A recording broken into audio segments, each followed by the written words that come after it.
हिवाळी अधिवेशनात मंत्रिपदाचा विस्तार झाल्यानंतर जे तानाजी सावंत गायब झाले होते ते तानाजी सावंत आज अधिवेशनात पाहायला मिळत आहेत। नाही तानाजी सावंत सध्या राजकीय परिस्थिती काय आहे, खुश आहेत, नाराज आहेत, माध्यमांच्या माध्यमातून चौकशी लावली असं पण समजतंय। 32-33 कोटीचा नाही, आता पहिलं तुम्ही हे सांगा की आता तुमची मनस्थिती कशी आहे, आता तुम्ही नाराज आहात, खुश आहात? नाही, नाराज खुश हा भाग नाही आहे, तो पक्षाचा निर्णय असतो।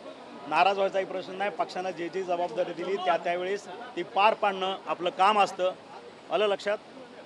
आणि जो गायब होणं वगैरे हा प्रकारच नाही आहे, कारण एक जबाबदारी संपल्यानंतर माझ्या बाकीच्याही जबाबदाऱ्या भरपूर आहेत आणि त्या जबाबदाऱ्यामुळं कदाचित आपल्याशी इंटरॅक्शन थोडी कमी झाली असेल आणि मीडियाशी इंटरॅक्शन कमी झाली म्हणजे गायब झालो किंवा रिस्पॉन्सिबिलिटी टाळली असं होऊ शकत नाही।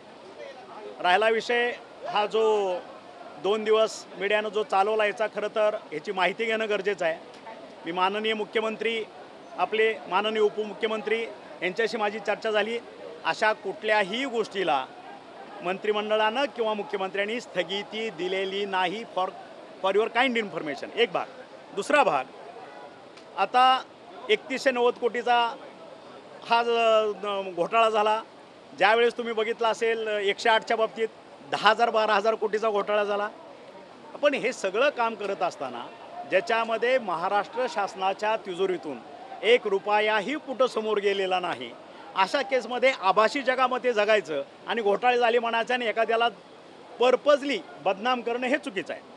तुम्ही एक गोष्ट लक्षात घेतली पाहिजे की तुम्ही पेपरलाही बघितलं असेल, तुमच्या माध्यमातून मी मीडियासमोर ज्यावेळेस मंत्री होतो त्यावेळेस सांगितलं की न भूतो न भविष्यते असे 24 महिन्यामध्ये 42 निर्णय आरोग्य विभागामध्ये आपण घेतले। त्याचं संपूर्ण महाराष्ट्रातल्या सर्वसामान्य जनतेनं स्वागत केलं। वारीच्या बाबतीत गिनीज बुक ऑफ वर्ल्ड रेकॉर्डमध्ये 3दा आपलं नाव आलं, चांगल्या पद्धतीनं सेवा केल्या। ज्यावेळेस मोफत उपचार 15 ऑगस्ट 2023ला आपण इम्प्लिमेंट केलं, त्यावेळेस ह्या तमाम महाराष्ट्रातल्या सरकारी हॉस्पिटलची संख्या IPD की असेल किंवा OPD असेल हे जवळपास तिप्पट चौपट झाले, हे तुम्हीच मला सांगितलं। आणि त्या केसमध्ये मध्यंतरी जी परिस्थिती त्याच्या अगोदरची आपल्या सर्व PSC पासूनच्या जिल्हा रुग्णालयापर्यंतची होती, त्या ठिकाणचं असणारं अतिशय घाणेरडं वातावरण किंवा अस्वच्छता, मी प्रत्येक रिजनमध्ये जाऊन PSC पासून वरपर्यंत सगळ्या व्हिजिट केल्या आणि त्या ठिकाणी म्हणून त्यावेळेससुद्धा एक मोहीम मी राबवली होती, तुम्हाला आठवत असेल, सुंदर माझा दवाखाना।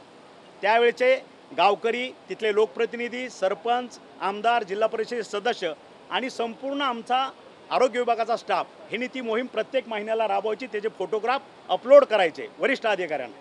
तेही केलं, त्यानंही ते कंट्रोलमध्ये होत नव्हतं। आणि म्हणून तुम्ही बघितलं असेल आमच्या अगोदर वैद्यकीय शिक्षण विभागानं अशाच पद्धतीचं मेकॅनाइज्ड क्लिनिक सिस्टम राबवली। त्याचा भाव होता 120 रुपये पर स्क्वेअर मीटर यांत्रिकी पद्धतीनं।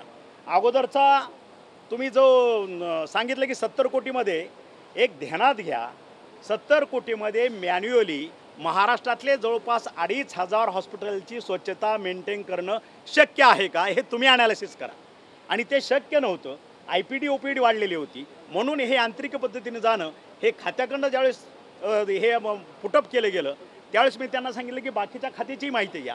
त्यावेळेस वैद्यकीय शिक्षण विभागाची ऑलरेडी ती ऑर्डर झालेली होती 120 रुपये पर स्क्वेअर मीटरनं, समाज कल्याण विभागाची ऑर्डर झाली होती 95 रुपयेनं आणि माझ्या खात्यानं ती ऑर्डर 84 रुपये पर स्क्वेअर, 2012चा रेट ह्या प्रमाणात ती फायनल केली।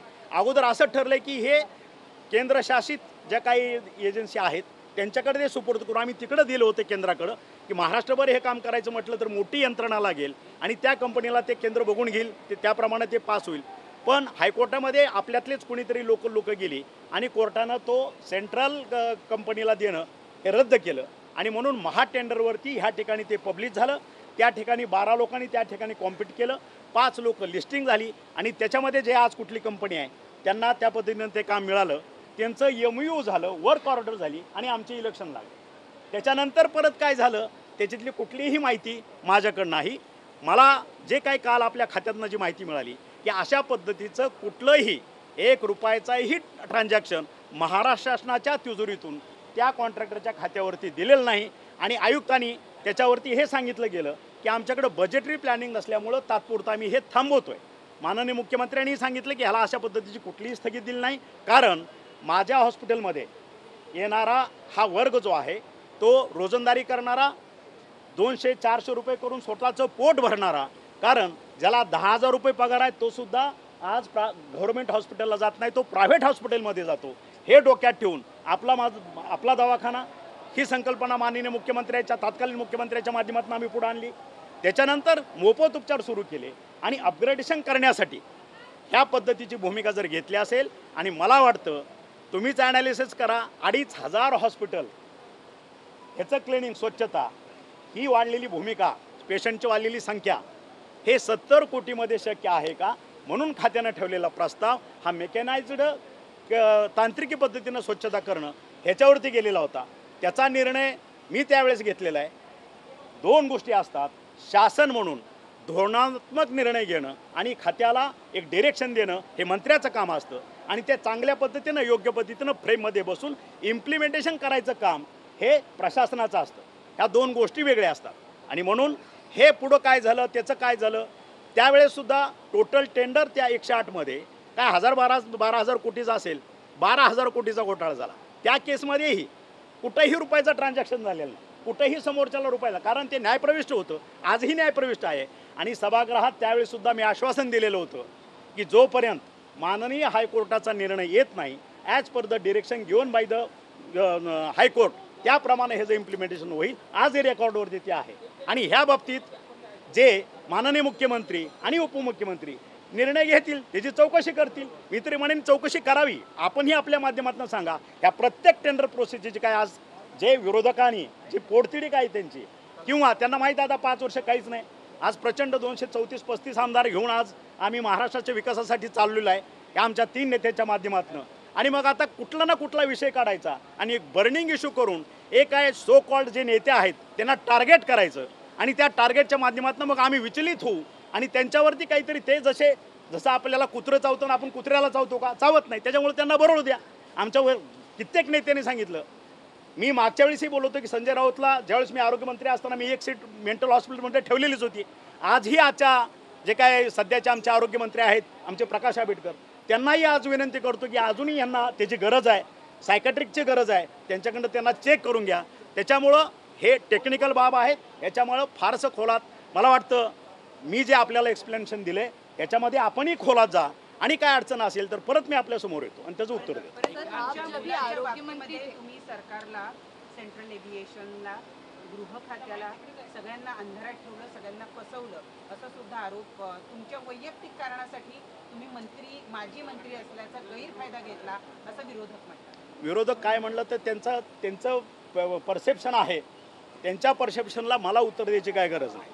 त्यांनी प्रत्येक केलेल्या प्रश्नाला मी उत्तर देवच. It is not mandatory on me. लक्षात, लोकशाहीच्या अधिकारामध्ये जसा समोरच्याला प्रश्न विचारायचा अधिकार आहे, त्याचं उत्तर द्यायचं की नाही हा सुद्धा अधिकार माझा आहे. ठीक है. सर, हमें हिंदी में बताइए, आप जब भी आरोग्य मंत्री थे तभी आप, एक मिनिट,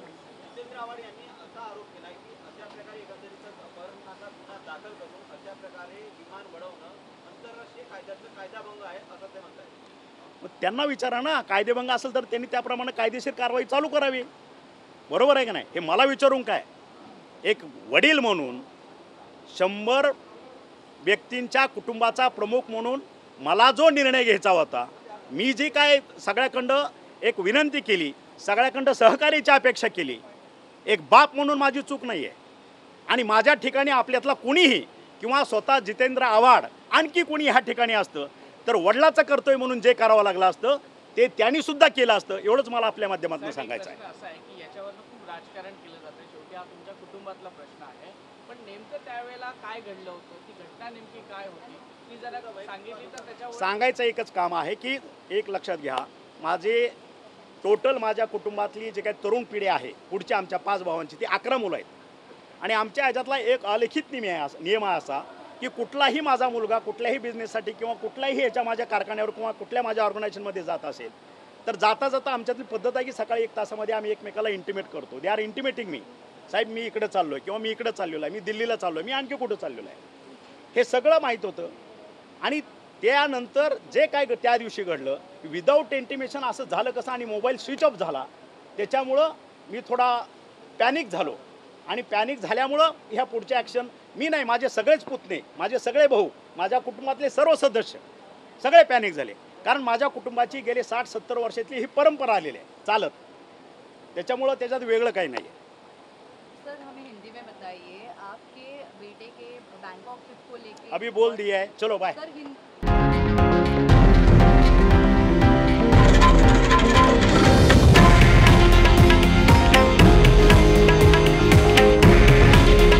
हे आहे देशातील नंबर 1 न्यूज नेटवर्क आणि आपण पाहत आहात TV9 मराठी. काळजी तुमची, हित महाराष्ट्राचं.